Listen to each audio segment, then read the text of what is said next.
Hey guys, it's Alex, and today I want to talk a little bit more about anger and its place in communication, what to do with it, how to stop yourself from becoming too angry, and how to recognize anger in someone else and the direction that potentially can take your conversations to.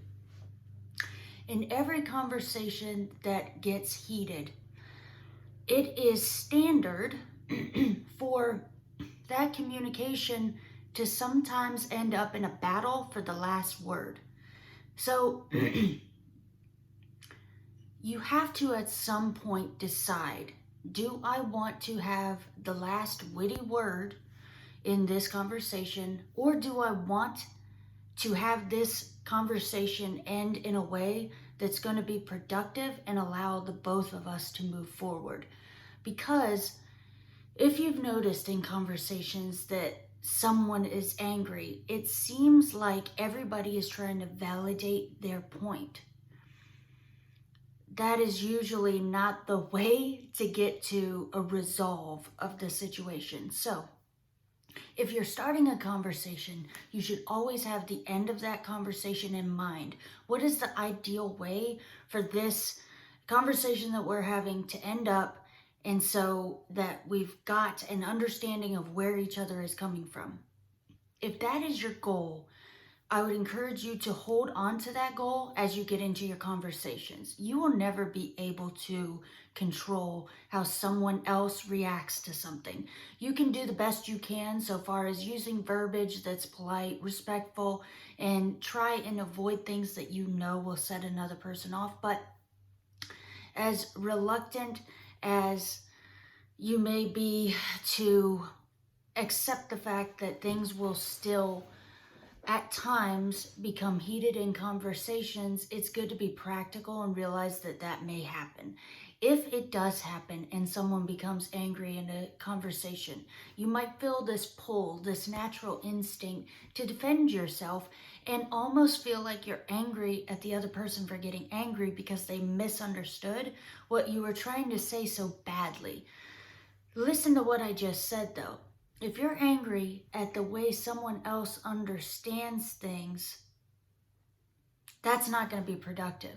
They understand the thing the way they understand it, and it's not always going to go the way you intended. But rather than getting angry about that, it's best to try to understand why the other person took this so absolutely opposite from what you intended it to be.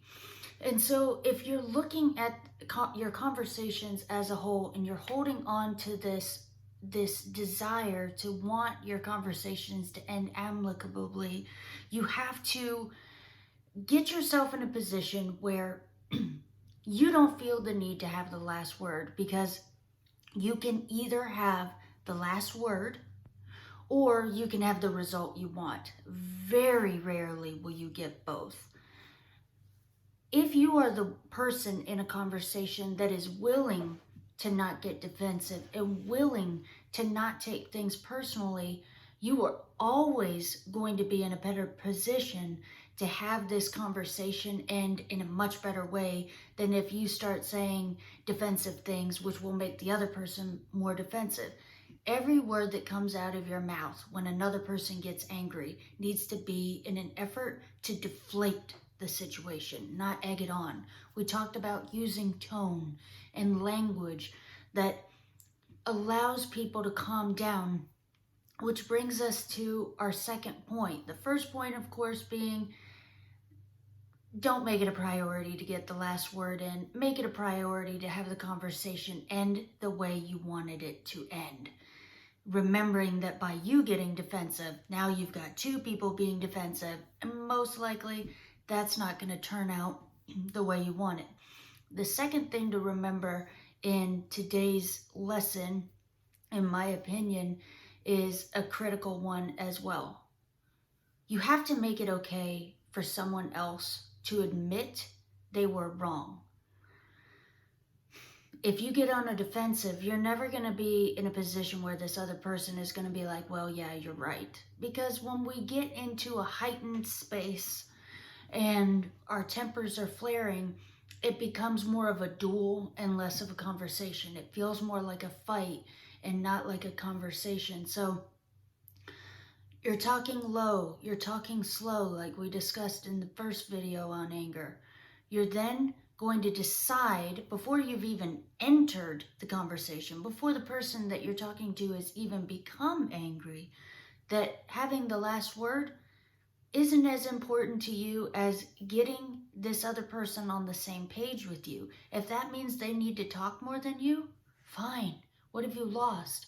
The goal of your conversation should be understanding, and that has to be a mutual thing. One person understanding where they are coming from gets you nowhere in a conversation. You don't need to listen to yourself speak. You don't need to listen to your position over and over. You already know what your position is. So not good getting and letting yourself go to a defensive place is going to bring you ultimately more control in your conversations. And then this other step here we have of let the person speak their mind. When they're angry and they're expressing how they feel, you're then responding to them again with that low, slow voice. And by calming down, this other person is highly likely to say, you know what, maybe I did misunderstand you and I do want to get on the same page. So let's work on doing that. If you come back to someone that says that and say, see, I told you so, they're just going to go right back up to 10. So allow that person to be wrong. So when they say something to you like, you know, after you've brought your tone down, you know, you're right. I guess I did misunderstand you, and what you said really reminded me of something someone else said to me in the past, and that really upset me. I'm sorry I flew off the handle at you. If you're the bigger person, you are going to say this as a response. It's okay. I totally understand. We're both human. And if somebody made me feel the way you've been made to feel in the past, I'm not sure I wouldn't respond the exact same way. I'm just so glad that right now, in this moment, we're in a place where we can continue this conversation and get to a mutual understanding that we're both okay with. Because for me, and this is what you're saying to the once angry person, for me, the most important thing is for you to be okay with this subject matter that we're discussing and the resolution to this problem or whatever it is that you're having a conversation about. The most important thing to me isn't just to get my way. I don't want to get my way, excuse me, I don't want to get my way and then have you be beaten down by it and feel like you're pressured into agreeing with me. No, I want you to genuinely agree with me. And I want to be a person that does that in a way that leaves you not feeling disrespected, not feeling defensive, and wanting to cooperate. If you try that, in addition with keeping your tone low and slow, you will notice that by lowering your voice, by talking slower, this person is going to mimic you. Mimicking behavior is what we all naturally tend to do. Allow that person to mimic your calm, peaceful, slower tone. The natural progression of that conversation will likely be that person will actually be calm, come to their senses, which when we talk about coming to our senses, all that means is coming down from a place that was more angry or more emotional than we tend to maintain as a homeostasis of just sort of being.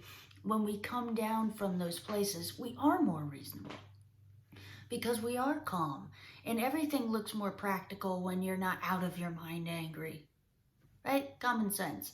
So you're lowering your tone, you're speaking kindly, you're addressing why this person is angry instead of getting defensive by it. No, you're going to call it out. I see you're angry because of this.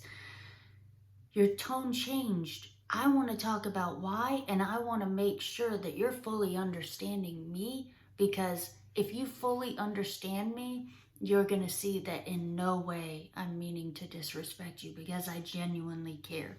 Keep it sincere. Keep your tone steady. Make it okay when they admit they're wrong. It is hard for people to admit they're wrong after being angry because it can be embarrassing. We're all human. Have you never been angry, overreacted, and then felt really stupid about it? Well, you already feel bad enough. What is it going to gain you to make that person that was already angry, flying off the handle, embarrassed, make them feel more embarrassed? Why would you do that? Don't do that. Have some empathy. Which brings us to what I want to talk about next time, which is empathy, how to bring it into your conversations, and why it is one of the most powerful human emotions to be able to express to another person versus sympathy. I hope you enjoyed this video. I hope you got something out of it. Until next time, I hope you have healthy, happy conversations that get you where you want to go moving forward. Thanks so much, guys. Take care.